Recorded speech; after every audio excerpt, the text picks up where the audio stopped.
চলো আজকে শেয়ার করি বিয়েবাড়ির খাওয়া দাওয়ার পার্টটা। তো দেখো এখানে তো কফি, পকোড়া, সাথে কিন্তু ফুচকা আর আইসক্রিম ছিল। তো এক এক করে তো এখানে দেখো আমরা লাইন দিয়ে দাঁড়িয়ে পড়েছিলাম ফুচকা খাওয়ার জন্য। আর ওখানে কিন্তু চিকেন পকোড়া সব কিছু খাওয়া দাওয়ার পর আমরা কিন্তু ফাইনালি দেখো বসে পড়েছি খাওয়ার জন্য।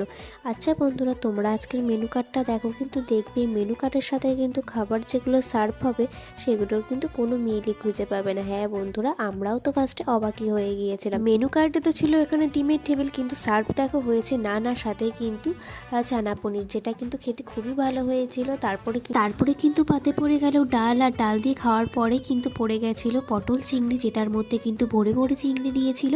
তারপরে কাতলা মাছের পেটি দিয়েছিল, আমাকে তো সেটা খেতেও বেশ টেস্টি ছিল।